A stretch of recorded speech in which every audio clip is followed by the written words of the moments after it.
20-year-old, right, whose brain is not even fully developed, and especially a traumatized person, the structures of the brain have been changed by their trauma, and so they will not be able to react in the same way. Don't play the audio. Okay. Oh wait, there, go back. Go back. It was playing.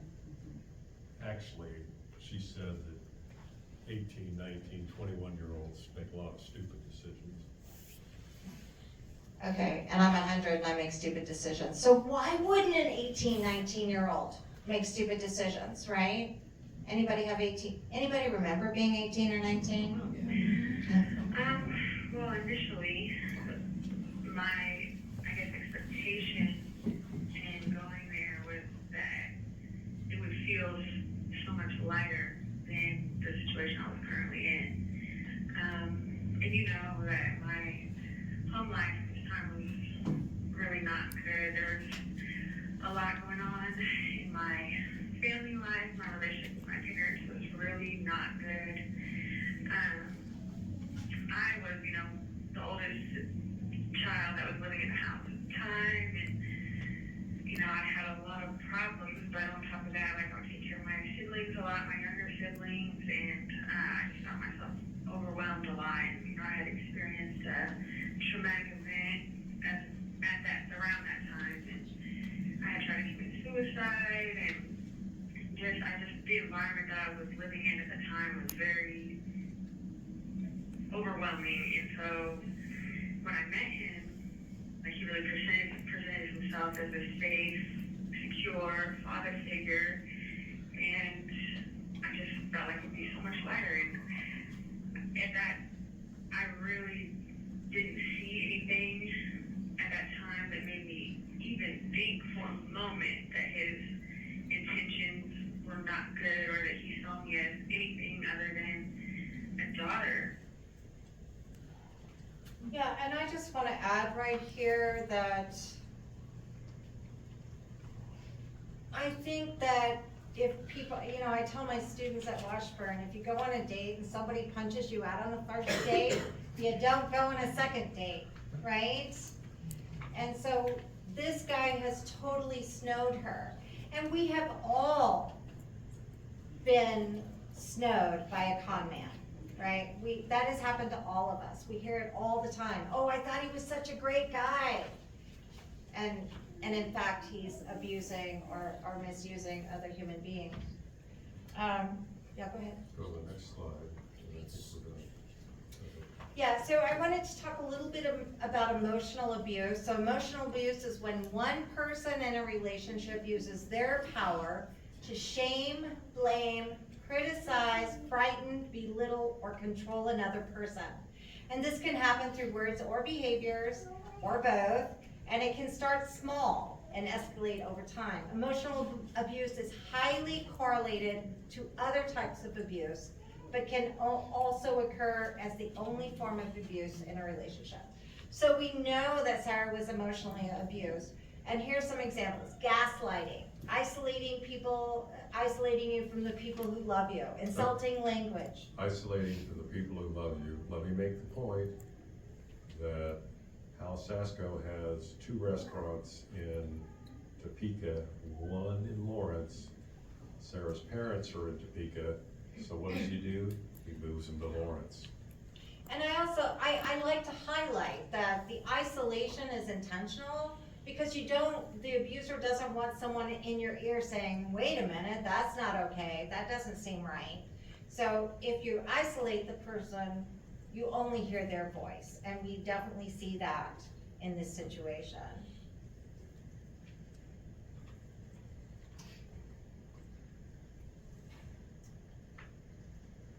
Try it again.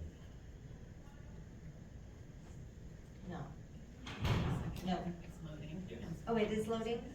Oh, okay.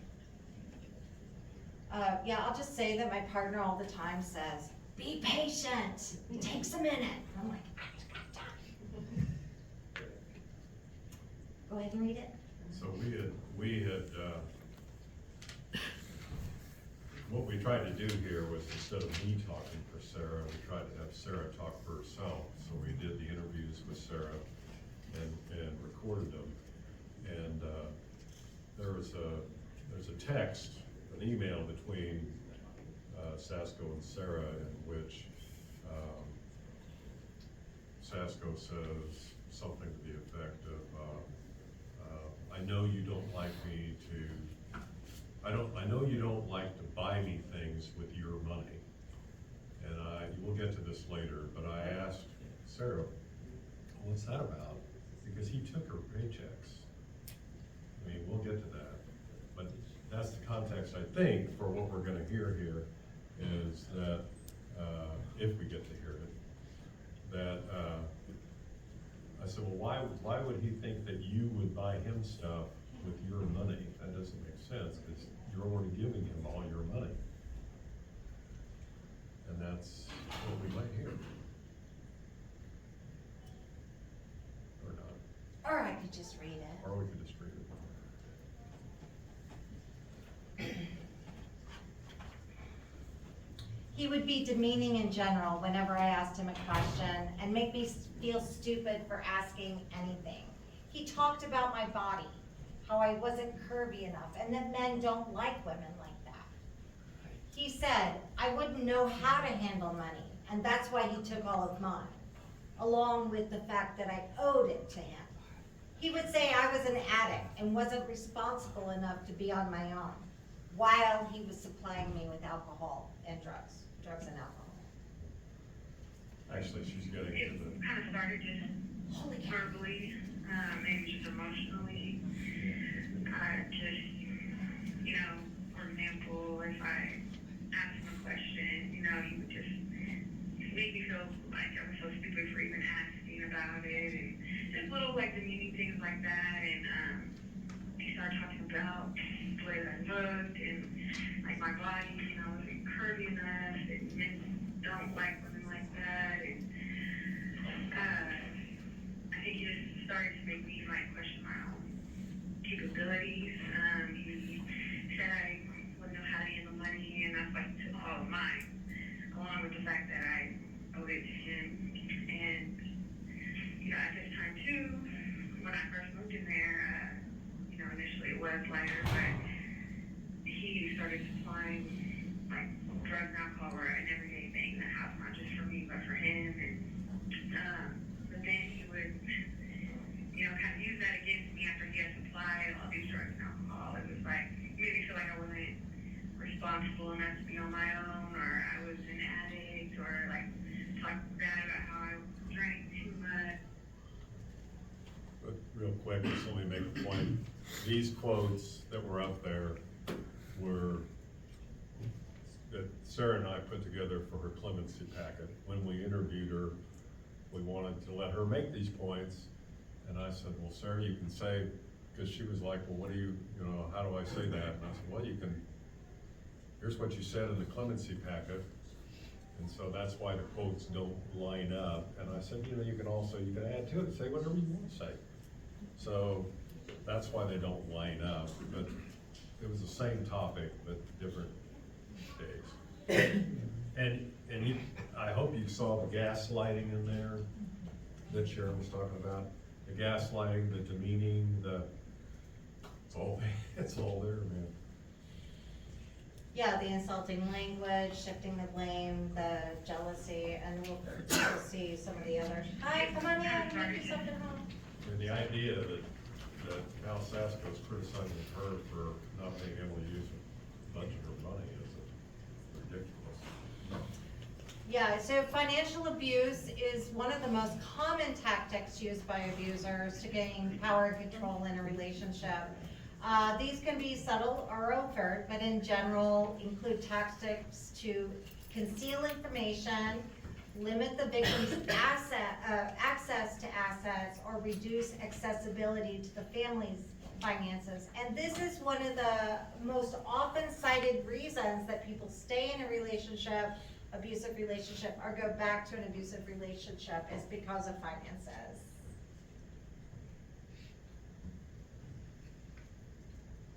So, about gonna explain to you where because the financial abuse is the big deal here. For a long time, Sarah hadn't liked the way her nose looked. She thought it was too big. So about a month after she moved in with Sasko, they were talking about things, and Sarah makes a comment about her nose, and without hesitation, Sarah says, Sasko says, you can have a nose job. Yeah, I can make that, we'll make that happen. So in July, Sarah turned 18. In August, she had the procedure. A month or so after that, he told her that, their living arrangement was costing more than the $400 a month rent that she agreed to pay. She was no longer working at CC's. She had gotten a job. When they moved to Lawrence, she got a job at Office Depot, okay? So he said, he'd been keeping a tab, and it was fast approaching, $1,000. And, by the way, I'm just saying, I'm gonna have to add the $6,000 for the nose job. So overnight, Sarah, who's 18 by this time, finds out that she's $7,000 in debt.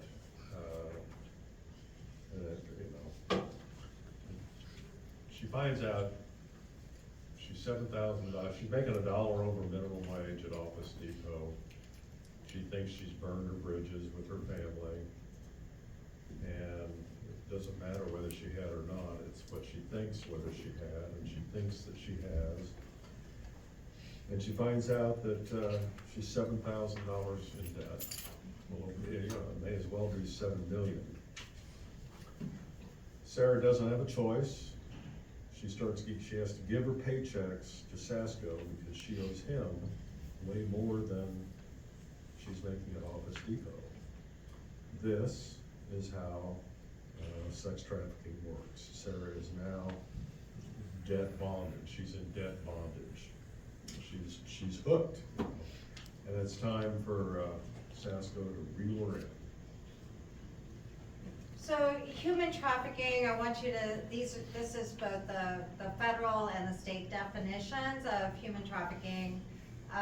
Sex trafficking and labor trafficking are basically the same, except sex trafficking has a code on there that if a person under the age of 18 does not require force of fraud or coercion because kids can't consent to sex. So force, fraud, or coercion is what we're looking at when we're trying to evaluate human trafficking. And the question I always ask is, did you have to exchange sex for something of value? And we know that, or labor for something of value. And we know that Sarah did. The value is women board. Yeah. So I also brought this power and control wheel just for you to have a peek at. You can see that the power and control wheel talks about coercion and threats, intimidation, emotional abuse, isolation, denying, blaming, and minimizing behavior, sexual abuse, physical abuse, using privilege, economic abuse, and coercion and threats. So these are all tactics that are used by traffickers, and we see these over and over again in how Sasko's behavior. So around this time, Sasko starts telling Sarah that he thinks he's falling in love with her, and he says that they should go out on dates and, do whatever comes next. Sarah says no. She thinks dating her new dad is gross, and she just wants to be friends. This goes on for a couple of months. Sarah says that he just won't stop talking about it. They go out a few times.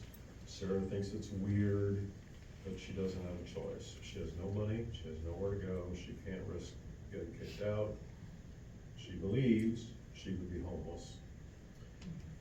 Then comes a night in December. They're driving back from a date, I think at the Legends in Kansas City.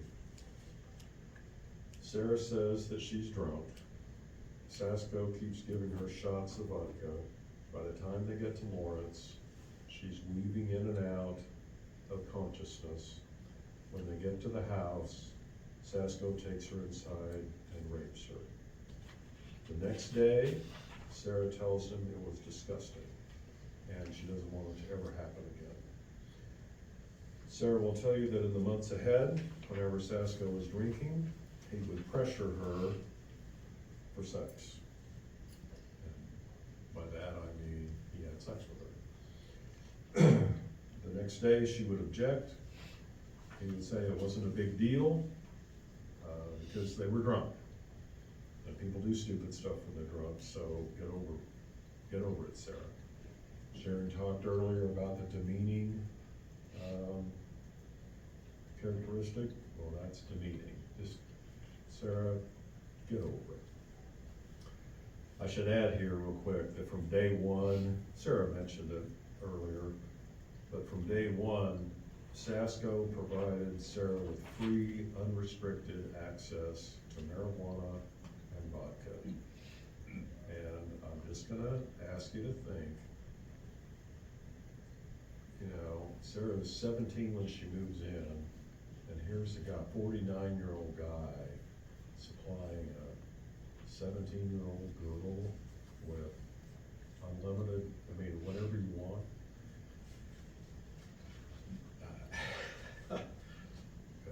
Come on. Other times, he would get mad, throw things, yell at her, tell her he was gonna kick her out, get a lawyer, sue her for all the money she owed him.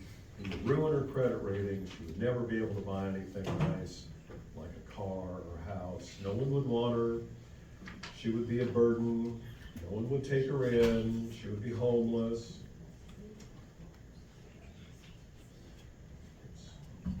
Sex trafficking.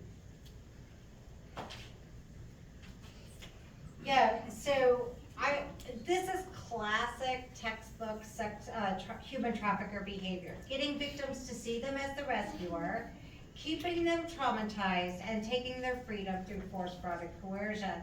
Sasko uses force, fraud, and coercion to control every aspect of Sarah's life. His behaviors meet the federal and state definitions of human trafficking. Sarah was clearly coerced into these behaviors. She was tricked, frauded, into thinking she was agreeing to one experience only to find herself trapped in a situation beyond her ability to manage. Sarah did not know how to escape. She didn't know where to go. She was a traumatized young woman who believed her trafficker would destroy her if she left, and that he would destroy her if she stayed.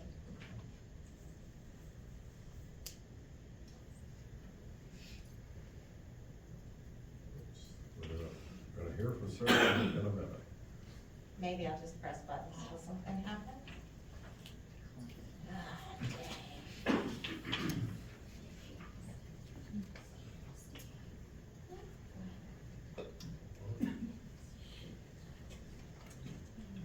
really didn't want to play this one. You didn't? I did. Oh, okay.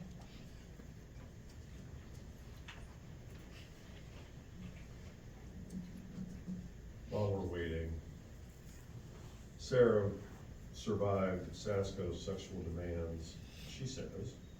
I believe her. Let me make the point that Sasko's about my size. He's not as big around as I am, but same height, weighs 190 pounds. Sarah is petite. Petite, for sure, yeah. Yeah, she's a little thing. So it's not like, you know, they can go at it. And Sarah's made the point that she survived Sasko's sexual demands by getting as drunk as she could and would just lay there and let him have his way. She said that refusing wasn't an option, that she had tried to fight him off earlier, but he would just hold her arms and act like he didn't hear her. And I'd move my arms and he would just hold my arms. So this is not consensual sex. It's rape. If you don't believe me, I'm a reporter, so don't believe me, go home You can Google Kansas rape law, and you'll see that having sexual intercourse with someone who does not or cannot or is incapable of giving consent is rape. And Sarah said that's how she coped with it, is she would get as drunk as she could and would have sex with her. So I didn't feel like I had a choice. From the time I arrived, he slowly started taking away the choices I had. But by the first time I was raped by Sasko, he had a firm grip on my psyche. If I even began to show an ounce of confidence, he tore it back down. I felt like I didn't have any control in the things that were going on around me. So I just want to point out that these are pretty typical reactions to trauma. The physical reactions, low energy, hyperarousal, hypoarousal, which means that you're very reactive to things that happen or you don't react appropriately, right? Lack of sleep, not being able, feeling unable to do anything, get off the sofa, for example. Anxiety, numbness, anger, depression, substance and alcohol use, the inability to concentrate, memory lapses, distraction, intrusive thoughts. These are all typical of typical reactions to trauma. And we see so many of these in Sarah's story. So 6 months after the nose job, and long after the relationship had turned sexual, Sasko gets it in his head that Sarah needs a boob job. And Sarah says he won't stop talking about it. And let me just pause here. There's an interview in the police reports that the police were interviewing a guy that was a friend of Sasko's, and he agrees to be interviewed, but he says, hey man, you know, I can't do it right now, but I'll get back with you. And then he pauses and says, man, I need to tell you, having a conversation with Sasko is like talking to 6 people at the same time, all of them talking about a different topic. And so Sarah says that Sasko just won't quit talking about her getting a boob job. Okay. He says it would be for her own good because men are not attracted to flat-chested women, that she needs a curvier body. So in his shopping, a doctor tells Sasko that Sarah is too young for a boob job. She's 18. Her body is still developing. So he finds a different doctor, one who is willing to insert gluteal implants to give her a curvier butt. So, after the surgery in April of 2013, Sarah is profoundly ashamed, and she quit her Office Depot job because she didn't want people, she is shy.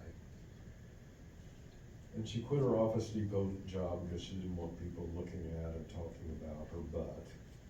And she falls into a very deep, dark, drug and alcohol-fueled depression that wiped out the summer and most of the fall. Sarah says that she literally could not get off the couch, that she would spend, I guess she would go to the bathroom, but that she just would be on the couch. She just wiped out. If she was awake, she was high. She'll also tell you that Sasko's cocaine use, as well as his sexual demands, increased after the butt surgery. And the butt implants were added to her tab, which is now around $17,000. I have to interrupt you here, Dave, because I cannot imagine being 19 years old and thinking I owe somebody $17,000 when I'm working an $8 an hour job. And I'm 19 years old. And this is a debt that I believe I owe. And that the adult in the situation is telling me, oh, you can't, you're never gonna get, I'm gonna ruin your credit, you're never gonna get a car, you're never gonna get a house, you're never gonna get a loan. And how do you know better at that age? Anybody here know what loans were about at 18? Right, a car loan or anything? Yeah, I didn't, right? I didn't know how to look at that stuff, so how would Sarah have known? So this goes on, this depression, being on the couch, goes on for 7 months. Sarah doesn't work, she's not employed, she's stay-at-home depression. And she finally, after 7 months, she gets the courage, or whatever the word, she's tired of it. And she gets up the nerve to go to see Bert Nash, the Vallejo of Topeka, of Lawrence Mental Health Center. And she's way too embarrassed to tell them about Sasko and what's going on between them, but, you know, one thing leads to another, and she's put on Zoloft, which is an antidepressant. Zoloft reduces her anxiety, which is good, gives her the energy to get off the couch. She has no trouble getting a job at Bed Bath & Beyond. It's mid-November, Christmas is coming up, she gets a job. At the same time, it's important, at the same time, the Zoloft lessens her anxiety, it allows her sadness to become anger. This is all Marilyn Hutchinson, the forensic psychologist, explaining all this.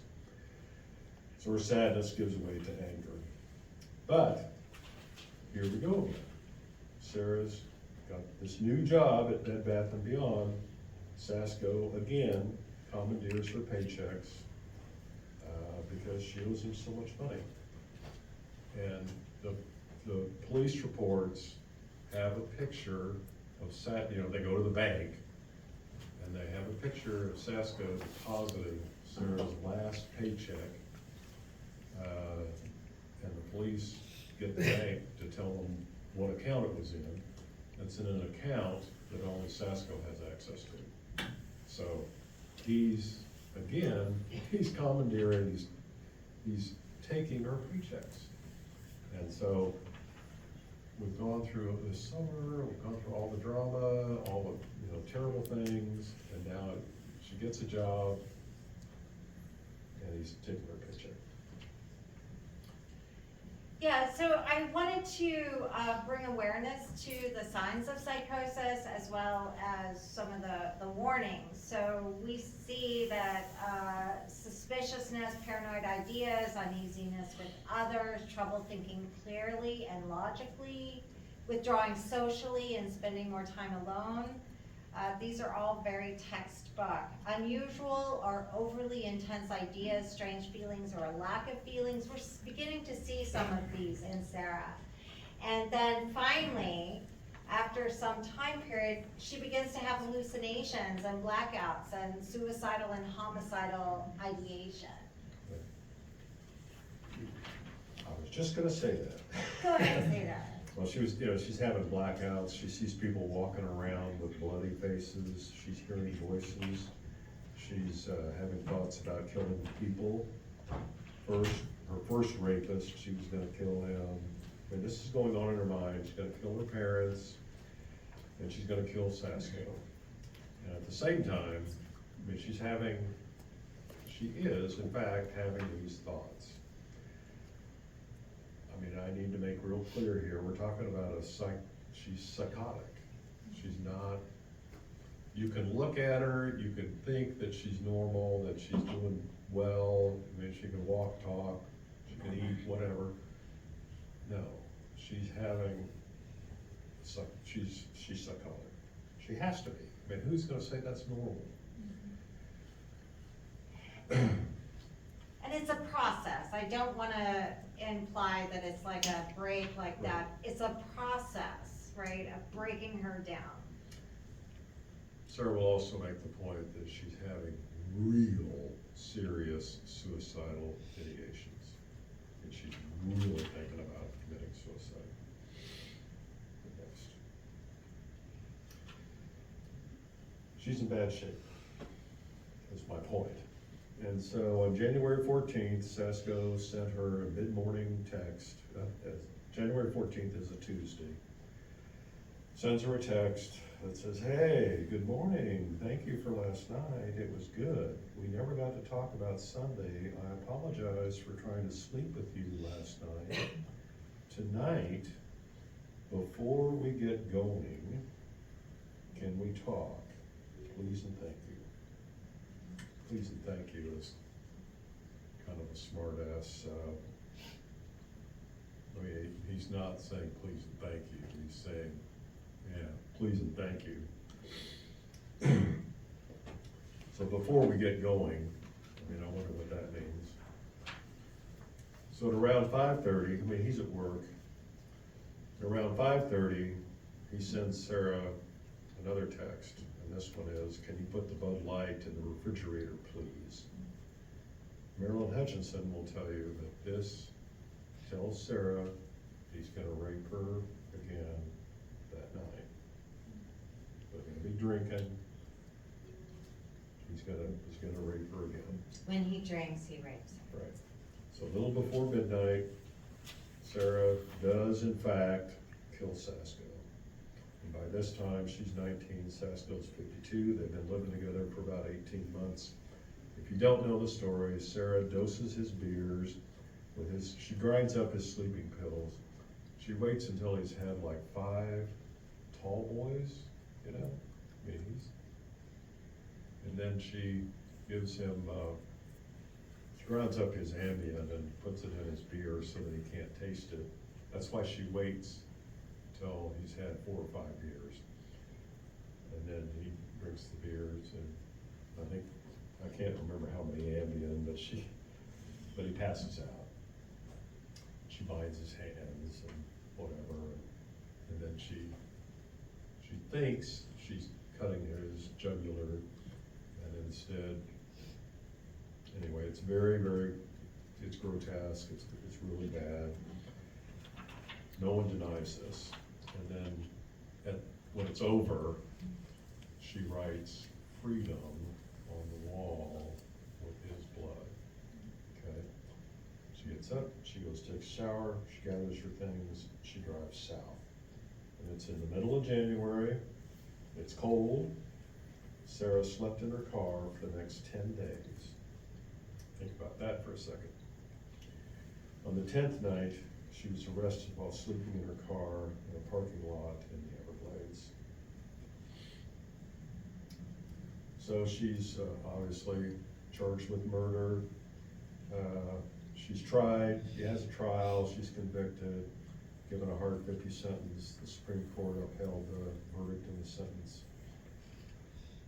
Now, Sarah does not get to testify during her trial because her attorney, legitimately so, her attorney believes she would attempt suicide and wouldn't have the case.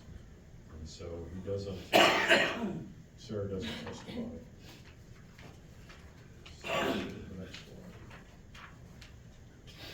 But, I don't know, after Sarah's been in prison 4 or 5 years, I haven't done the math, but she's been in prison 4 or 5 years. And one thing that the women, anyway, at TCF will tell you is that, yes, they don't, especially women who've been severely traumatized, they will tell you they don't like being at TCF, but they will also tell you that TCF is a safe place. And they're not gonna be raped, they're gonna have 3 meals a day, they're gonna have access to a shower, a bathroom, or whatever. A lot of what they didn't have before. So, what I'm trying to say is, Sarah's psychoses peters out, and she's feeling safe and comfortable, and she's able to aid in her appeal. And her attorney takes advantage of this. They file an appeal arguing ineffective counsel, and her attorney makes it real clear and because he has access to Sarah's testimony and she takes the stand. And I mean, he does a really powerful, I was there. He said everything an advocate could have wanted him to say, he said. I mean, it was really something. And that made it clear that she was held, and he used the word sexual and financial slavery. Now, I just need to back up and just tell you, that is amazing to me, that an attorney would be in a court of law and tell a judge that, Hal Sasko was holding his client in sexual and financial slavery. I mean, that seemed like a big deal to me. So anyway, it's a long story how it all gets resolved, but this appeal is what leads to the Hard 50 being reduced to the Hard 25, even though when someone is coerced into sexual acts and in exchange for something of value, in this case room and board, it meets the federal definition of sex trafficking. This reduction, Hard 50 to Hard 25, sounds like a good deal for Sarah, but I'm telling you, you're not gonna find a criminal defense attorney in Douglas or Shawnee County that'll tell you that it is. Instead, they will tell you that no one, next to no one, with first-degree murder and a Hard 25 sentence ever gets out after 25 years. They will be very easily passed for another 5, 10, 15, 20 years. As a volunteer, Sharon was also a volunteer at the prison. As volunteers, you would see that all the time. It's common. And somebody with a case that's as high profile as Sarah's, no, that nobody on the parole board, 15 years from now is gonna take a chance on. They don't know anything about Sarah. They're not gonna take a chance on her. Okay. So I want to say that there's a lot more evidence that was not brought up at trial. There was evidence that the judge did not allow at trial. And we're not going to go into it now very much. We're really not going to go into it because it doesn't really matter. It doesn't change the trial. It doesn't change the outcome of the trial. Sasko. Because Sarah killed him. Because Sarah killed him. But subject matter experts will show that the additional evidence supports a typical pattern of abuse and exploitation, right? Even though it wasn't included, any subject matter expert I talk to and I say this, this, and this, they're like, oh, well, that's human trafficking. Oh, that's sexual abuse, that's rape. So Sasko bragged about raping Sarah. He used explicit pornography depicting helpless young girls being raped or molested while they appeared to be asleep or unconscious. You see here that the pornographic videos, he had thousands of those. I'm gonna interrupt you. Okay. Stop. So he had hundreds of videos downloaded onto his cell phone, and if we could, the police downloaded his cell phone, they did that on his cell phone. And if we could show it, have you ever, how fast a computer will go if you can get it to scroll automatically? This thing goes on for 21 seconds.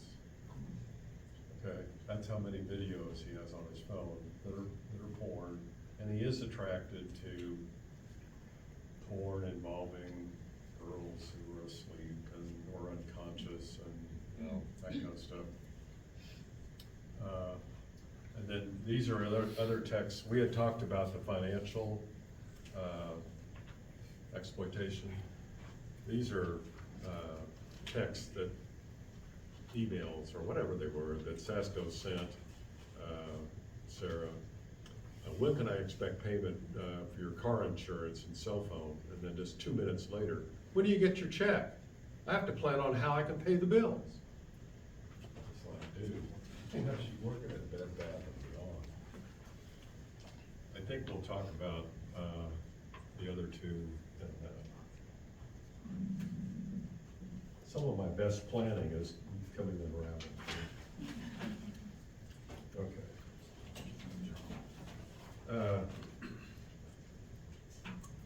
So let me just jump ahead. Yeah. I need to let you know, we're gonna talk about, this is the news in tonight's meeting. If you followed Sarah's case, you probably know what you've heard up to now. But again, we have the evidentiary files, and after we filed for clemency, back in December of 2022, we discovered some things in the file. And I made the point earlier tonight, be aware that when I'm a reporter, and we wrote this clemency packet, it's lengthy, and I worried that we had overkill. I thought when you put too much in a story, it makes the reader wary. It's like, well, why, it's all one side, So I was worried that maybe the clemency packet had too much in it. So that's where, when I felt comfortable, that's where we left it, is what I'm trying to say. So after we file it, putting stuff away, I'm cataloging there's 4 file boxes full of stuff, blah, blah, blah. So anyway, I need to make, what I'm gonna talk about now is new stuff. There's not that much. But I also need you to understand that before the trial started, the prosecutor, the district attorney in Douglas County, made a motion to ask the court not to allow all the sex and all the drugs and alcohol to come out during the trial, because Sasko is not here, he's dead, he's not here to defend himself. And the judge agreed. Now, keep in mind that the prosecutor knows everything we've just talked about. They know all this. I mean, that's where I'm getting it, is the information they were given, okay? So they know all this, and they go to the judge and say, oh man, poor Hal, he's not here, and it just wouldn't be justice to allow evidence to be entered that, he was doing what he did. We can't go into that. Judge agrees. Okay. Now I'm getting into the news of tonight. A day or two before Sasko was killed, it just so happened that a single mother of 2 high school age girls met with the mental health counselor at their high school in Lawrence. She asked for help in filing a no contact order against Sasko because she could not get him to stop grooming her daughters. She had discovered that they were calling him, they had worked at CC's, and she had discovered that they were calling him Dad, and that he'd been telling people at the restaurant that they were his daughters. And when she blocked them, she waited until they were asleep, and she went in on their phones and blocked Sasko from calling her. So he turned around and bought them new phones. He was giving them money behind her back. They were meeting with him behind her back, or texts or emails about they were gonna meet at Sonic. They met at Texas Roadhouse, stuff like that. The last straw came when he promised to buy them a car. And Mom goes ballistic. And she nixed it. And he turned around and promised to buy them $400 speakers for the car. So this is what's going on. Sarah knows nothing about this. This is what's going on when Sarah killed Sasko. So when the story breaks, the girls are like freaking out, and after the body is found, the mother goes to the police and lays all this out, tells the police everything that I just told you. Well, the girls go too, and they go down on their own to talk to the cops. Can you imagine? They go down to talk to the cops because they're very confused about how this could happen or what happened, blah, blah, blah. So they're talking to and I got to admire them for doing that. So they go to the detectives. They told them all the stuff that the mother had told them. My point is, there's no disagreement between the mothers and the girl, the mother and the girls. What they said lines up. Okay.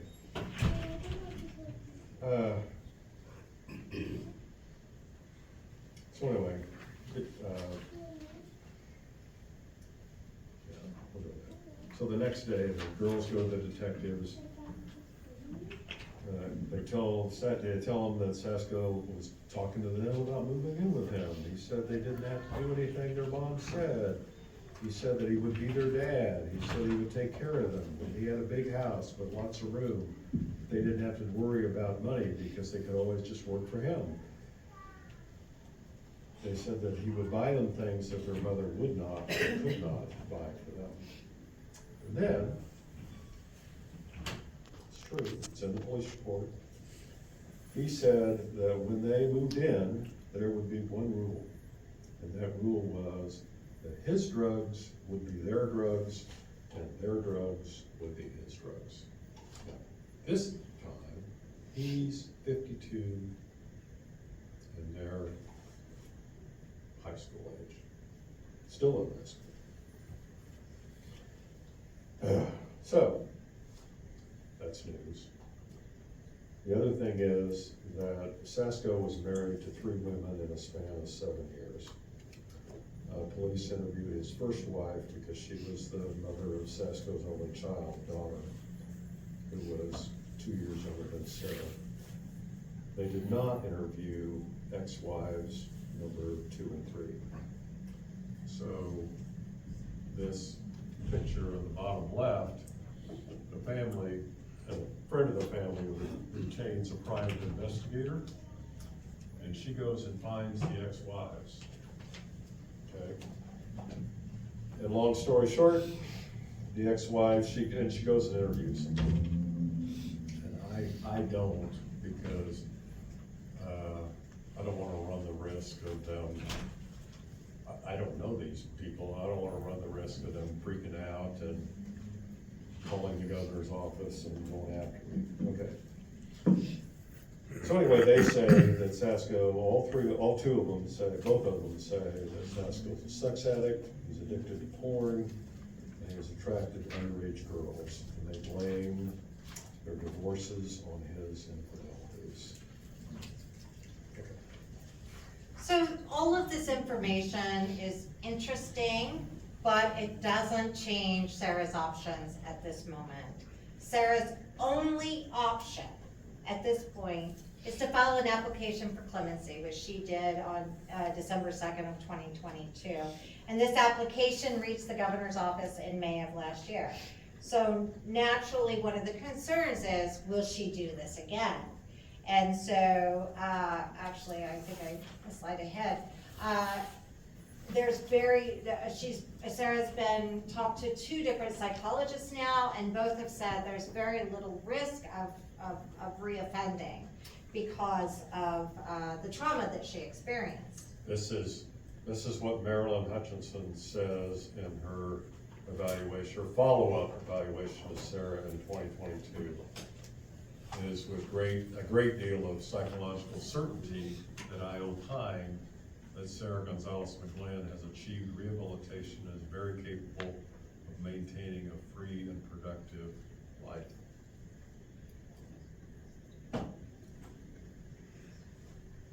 So we're asking Governor Kelly to see that Sarah was a human trafficking victim, traumatized young woman who killed her trafficker, who was also serially raping her, continuously raping her. She's almost 30 years old now. She's been incarcerated for 10 years, and that's a third of her life. She won't be eligible for parole for another 15 years. Sarah is and has been a model inmate from the beginning. She's had very few write-ups, nothing of consequence. I'm told that most of the write-ups she had was when she was helping someone when she wasn't supposed to. She's high up in the group that trains service dogs. She's the inmate liaison to the programs that place those dogs, and I just want to let you know that I had one of those last chance dogs. Oh my goodness, that's a whole nother story. She is taking classes through Washburn University, and she's on track to earning her associate degree in liberal arts, and she's also planning to go on for a bachelor's degree. And she's done everything that's been asked of her. So we can't retry this case. It's done. All that's left is clemency. And what we're saying is 10 years is enough. Sarah has accepted responsibility. She's been accountable for what happened. We're saying that she was a traumatized young woman who didn't know what else to do. For Sarah, this was an act of survival. What is justice for an abused woman? And I'm saying 10 years is enough. Go ahead. So we hope that tonight you will join us in encouraging Governor Kelly to grant clemency for Sarah. We have cards, which I think most of you have, with information on how to contact the governor's office. We also ask that you be respectful. You'll see that on the back of the cards and the handouts, there are links. And be aware that the Kansas Reflector story from January of 2023 is like the definitive piece on this whole thing. In the 6th paragraph, there's a link to the clemency packet. It's all there. You can, I mean, we have, it's like I told Sarah, the truth is on our side. You know, we're not hiding anything. So it's all, well, we're hiding some, I guess, but I mean, there's still stuff that would be inappropriate for both sides to be released, but we've laid it out there in the clemency packet. It's all there for you to see. Kansas Reflector is a free website. The other journalist that's been just out of this world is Melinda Henneberger. She's an editorial columnist at the Kansas City Star. The Star has a paywall.